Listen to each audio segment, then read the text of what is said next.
नमस्कार। जय भीम साथियों, दैनिक दस्तक पर आपका स्वागत है। मैं हूं आपका होस्ट जेपी गौतम। दिल्ली विधानसभा चुनाव की घोषणा होते ही सभी पार्टियों में जो वाक युद्ध है साथियों, उसमें बहुत तेजी आ गई है। बीजेपी और आम आदमी पार्टी के बीच चल रही वाक युद्ध में अब बहुजन समाज पार्टी भी कूद पड़ी है और नेशनल कोऑर्डिनेटर आकाश आनंद ने एक बड़ा बयान दिया है। क्या कुछ उन्होंने कहा है और उसके क्या मायने हो सकते हैं, ये सारी बातें आपको इस स्टोरी में बताने वाले हैं। 5 जनवरी को बहुजन समाज पार्टी के नेशनल कोऑर्डिनेटर आकाश आनंद अपनी पार्टी का जो चुनावी कैंपेन है उसकी शुरुआत कर देते हैं और उसमें जो बहुजन समाज पार्टी के समर्थक हैं, दिल्ली की जनता है, उसने काफी जोश उसमें दिखाया। वहां पर मौजूद पत्रकारों ने भी जो भीड़ आकाश आनंद को देखने के लिए आई, आकाश आनंद जी को सुनने के लिए आई, उन लोगों ने भी इतनी भीड़ की, इतने जन समर्थन की उम्मीद नहीं की थी। लेकिन ये जो समर्थन मिल रहा है, जनता, दिल्ली की जनता बहुजन समाज पार्टी के नेताओं को सुनना चाहती है, तो ये बता रहा है कि बहुजन समाज पार्टी जो पसंद है वो दिल्ली वासियों के इस समय बनी हुई है। बसपा को रोकने के लिए, बसपा को कमजोर करने के लिए, बसपा इस समय जो हाईलाइट में बनी हुई है उसको कम करने के लिए अब भारतीय जनता पार्टी और अरविंद केजरीवाल की आम आदमी पार्टी के बीच लगातार वाकयुद्ध का दौर चल रहा है। कांग्रेस इस खेल से लगातार बाहर चल रही है क्योंकि उसके जो नेता हैं वो अभी विदेशों में अपनी सर्दी की जो छुट्टियां हैं उसको भुनाने में लगे हुए हैं, उसको बिताने में लगे हुए हैं। इसलिए जो टक्कर है वो भारतीय जनता पार्टी, आम आदमी पार्टी और बहुजन समाज पार्टी के बीच दिल्ली में रहने वाली है। अभी हालिया भारतीय जनता पार्टी के जो शीर्ष नेता हैं प्रधानमंत्री मोदी जी, उन्होंने अपने चुनावी कैंपेन का आगाज किया और अरविंद केजरीवाल का जो महल है जहां पर वो सरकारी निवास में रहते हैं, जिसको मीडिया में शीश महल के तहत दिखाया गया, दर्शाया गया और किस तरह से वो आम आदमी की जो छवि अरविंद केजरीवाल जी अपनी पेश करते हैं, खुद के बारे में बताते हैं कि मैं तो एक आम आदमी हूं। लेकिन जैसे ही उनको सत्ता हासिल हुई, फिर उस सत्ता के बाद वो किस तरह से आलीशान मकानों में रहने लगे और सरकारी जो सुविधाएं हैं उनका पूरा फायदा वो लेने लगे।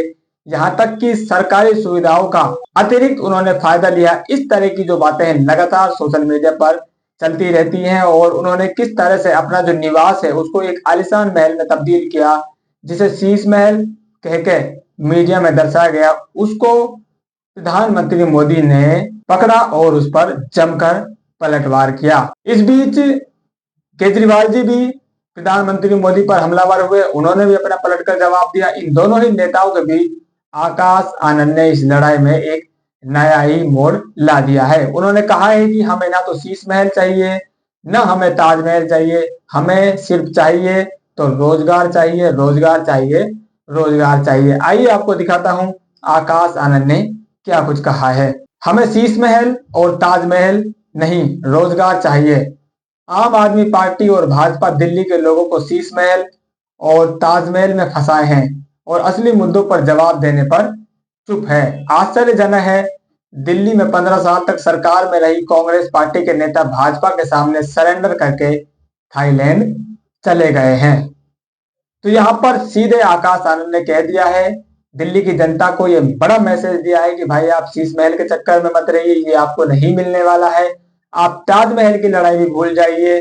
आपको अगर चाहिए तो वो रोजगार चाहिए। इस रोजगार के बाद ही आप लोग 4 पैसे अपने ऊपर खर्च कर सकते हैं, अपने भविष्य पर खर्च कर सकते हैं, अपने बच्चों पर खर्च कर सकते हैं और अपनी जो जिंदगी है, अपनी जो वर्तमान स्थिति में आप जी रहे हैं, इसको आप सुधार सकते हैं और बढ़िया चिकित्सा, बढ़िया खाना आप खा सकते हैं, बढ़िया चिकित्सा अपने बच्चों को दिला सकते हैं और अपने जो गार्जियंस हैं, अपने परिवार के जो सदस्य हैं, उनकी बढ़िया देखभाल आप इस रोजगार को पाकर कर सकते हैं। अगर आप शीश महल में ही उलझे रहे, ताजमहल की लड़ाई में उलझे रहे, तो आपको कुछ भी हाथ नहीं लगने वाला है।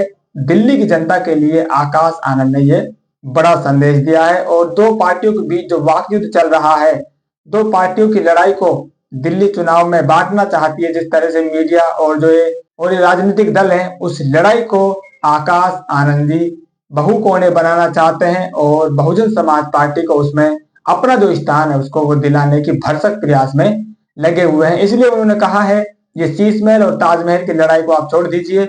आपको अगर ध्यान देना है तो आपको रोजगार पर ध्यान देना है। जो आपको रोजगार देने की बात करे और जिसने रोजगार दिया है उस पार्टी का आपको साथ देना है, अन्यथा आप बहुजन समाज पार्टी को एक बार मौका दें और फिर देखिए आपको किस तरह से यूपी की तर्ज पर दिल्ली में भी विकास की जो गंगा है वो बहाई जाएगी। और जैसा मैंने आपको पहले बताया था कि कांग्रेस इस खेल से बाहर चल रही है, उसके नेता छुट्टियां मनाने में व्यस्त है। आकाश आनंद जी ने भी उस बात को यहाँ पर पुख्ता कर दिया है और उन्होंने कहा है कि उनके नेता जो पार्टी लगातार कांग्रेस सत्ता पर रही दिल्ली पर, उसके नेता आजकल थाईलैंड में छुट्टियां मना रहे हैं। तो इस पूरे विश्लेषण पर साथियों आपका क्या कहना है, अपनी राय जरूर कमेंट करें। फिलहाल इस अपडेट में इतना ही, मिलते हैं नई अपडेट में, तब तक के लिए जय भीम।